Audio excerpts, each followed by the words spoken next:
دنیا میں آج تک بکنے والی مہنگی ترین گائے کا قصہ۔ یہ واقعہ ایک غریب اور یتیم لڑکے کی گائے کا قصہ ہے جسے قرآن پاک میں نہایت ہی شاندار طریقے سے بیان کیا گیا ہے۔ قرآن پاک میں اسے سورۃ البقرہ گائے والی سورہ کے نام پر رکھا گیا ہے۔ بنی اسرائیل میں ایک بہت ہی نیک سیرت اور صالح بزرگ گزرے تھے۔ ان کی اولاد میں ایک لڑکا تھا جو کہ ابھی بہت ہی چھوٹا تھا، اور اس بزرگ کے پاس کل جائیداد میں ایک ہی گائے کی بچھیا تھی۔ ان بزرگ نے دنیا سے جانے سے پہلے اس بچھیا کو پکڑا اور جنگل میں لے گیا، اور جنگل میں یہ کہہ کر چھوڑ دیا، اے اللہ، میں اس وقت تک اپنی اس بچھیا کو تیری امانت میں دیتا ہوں جب تک میرا نابالغ بچہ بالغ نہ ہو جائے، جوان نہ ہو جائے، اور اس کے بعد ان کی وفات ہو گئی، اللہ تعالیٰ کو پیارے ہو گئے۔ دن گزرتے گئے، لڑکا بھی جوانی میں پہنچ کر باپ کی طرح نیک سیرت اور ماں کا فرمانبردار بنا۔ اس جوان نے رات کو 3 حصوں میں تقسیم کیا ہوا تھا۔ رات کا پہلا حصہ ماں کی خدمت کرتا، درمیانی حصے میں سوتا، اور رات کے آخری حصے میں اللہ تعالیٰ کی عبادت کرتا۔ اور رات کی طرح اس نے اپنی کمائی کو بھی 3 حصوں میں تقسیم کر رکھا تھا۔ اس کی کمائی کا ذریعہ جنگل میں لکڑیاں کاٹنا اور انہیں بیچنا تھا۔ لکڑیوں کو بیچ کر 1/3 حصہ صدقہ کرتا تھا، اور 1 حصہ اپنی ضرورت، اور 1/3 حصے کو ماں کی خدمت کے لیے وقف کر رکھا تھا۔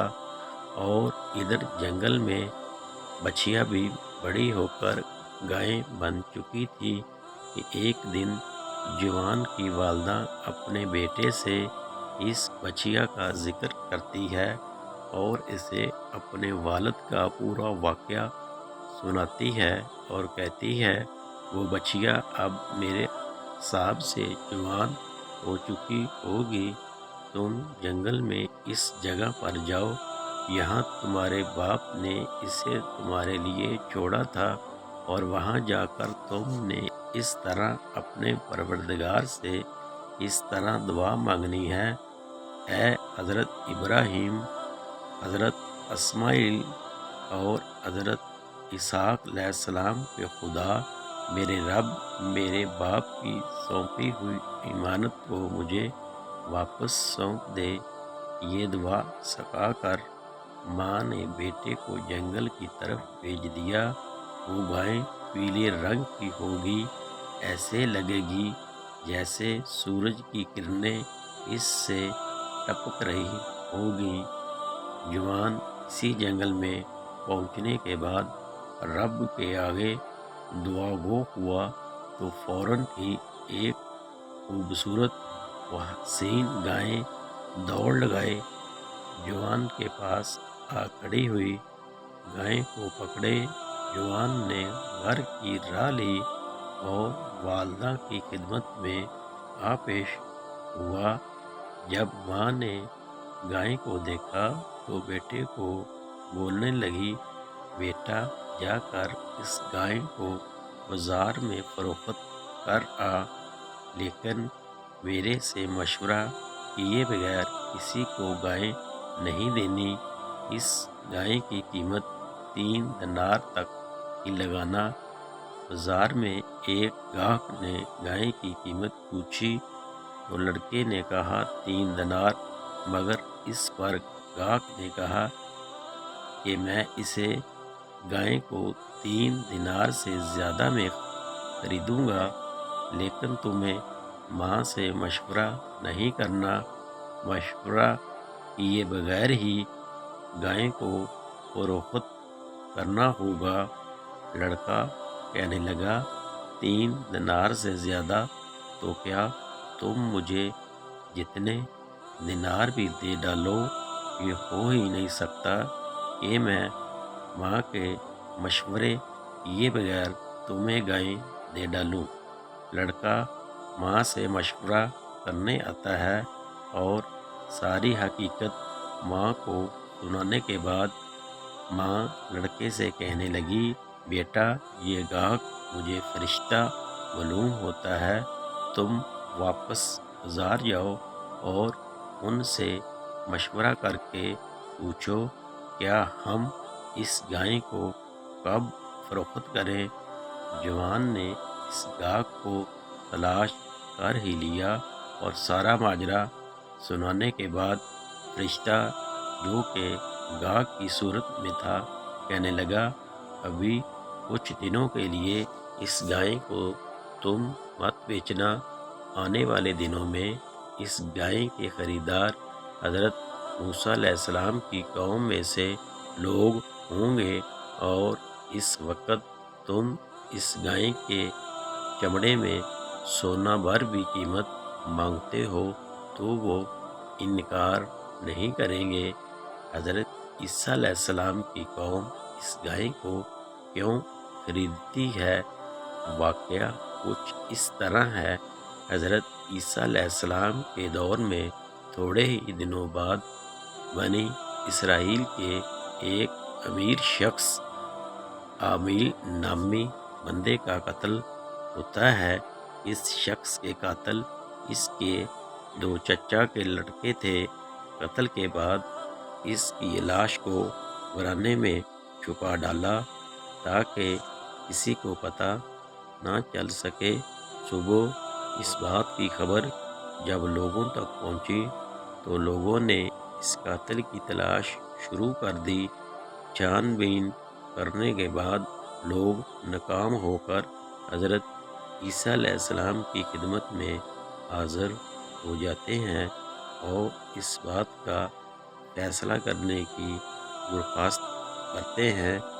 آپ نے فرمایا تم لوگ ایک گائے کو ذبح کر کے اس کی زبان سے یا اس کی دم کی ہڈی سے لاش کو مارنا تو زندہ ہو کر وہ خود ہی اپنے قتل کرنے والے کا نام یہ سنتے ہی گا۔ بنی اسرائیل میں بحث شروع ہو گئی، اس گائے کا رنگ کیا ہوگا، اس کی عمر کیا ہوگی، وہ دیکھنے میں کیسی لگتی ہوگی، اس گائے کو تلاش کیسے کریں گے۔ گائے کی تلاش کرنے کے بعد آخرکار بنی اسرائیل کے لوگ اس لڑکے کی گائے کے پاس پہنچ ہی جاتے ہیں اور لڑکے کو منہ مانگی رقم دے کر اس کی گائے کو خرید لیا۔ گائے ذبح ہوئی، مقتول کی لاش کو ہڈی ماری، مقتول زندہ ہو کر بتاتا ہے کہ مجھے قتل کرنے والے میرے 2 چچا زاد بھائی ہیں، انہوں نے میرے مال کے لیے مجھے قتل کیا۔ ان دونوں لڑکوں کو پکڑ کر وہیں قتل کیا جاتا ہے اور ماں کے فرمانبردار بیٹے کو دولت سے مالا مال کر دیا جاتا ہے۔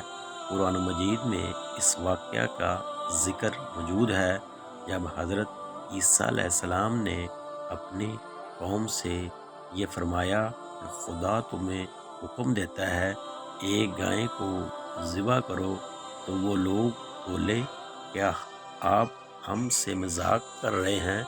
تو آپ نے فرمایا اللہ کی قسم نہیں، میں آپ سے مذاق نہیں کر رہا۔ تو آپ کی قوم نے کہا کہ آپ اپنے رب سے دعا کیجئے کہ وہ ہمیں بتلا دے کہ گائیں کیسی ہونی چاہیے۔ تو آپ نے فرمایا رب فرماتا ہے وہ ایسی گائیں ہو جو بوڑھی ہو، نہ بچھیا بلکہ ان دونوں کے درمیان ہو، تو تم کرو جس کا تمہیں حکم دیتا ہے۔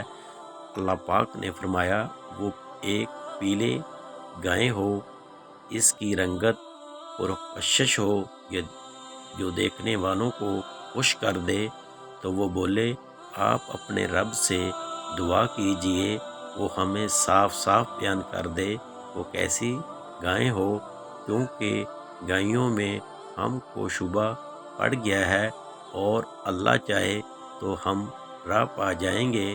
تو آپ نے فرمایا وہ ایسی گائیں ہو جس سے زمین جوتنے کی خدمت نہ لی جاتی ہو اور نہ وہ زمین میں پانی بھرتی ہو، بے عیب ہو اور اس میں کوئی داغ بھی نہ ہو۔ یہ سن کر وہ لوگ بولے آپ ٹھیک ٹھیک بات لائے۔ پھر ان لوگوں نے اس گائے کو ذبح کیا اور وہ ذبح کرتے معلوم نہ ہوتے تھے۔ اور بنی اسرائیل میں جب تم لوگوں نے ایک خون کیا اور ایک دوسرے پر اس کی تہمت ڈالنے لگے اور اللہ کو ظاہر کر دینا تھا جس کو تم چھپاتے تھے، پھر ہم نے ان لوگوں سے فرمایا تم لوگ اس گائے کے ایک ٹکڑے سے مقتول کو مارو، تو وہ زندہ ہو گئی اور اللہ اسی طرح مردوں کو زندہ فرمائے گا اور وہ اپنی نشانیاں تم لوگوں کو اسی طرح دکھاتا ہے تاکہ تم لوگ اس بات کو سمجھ لو۔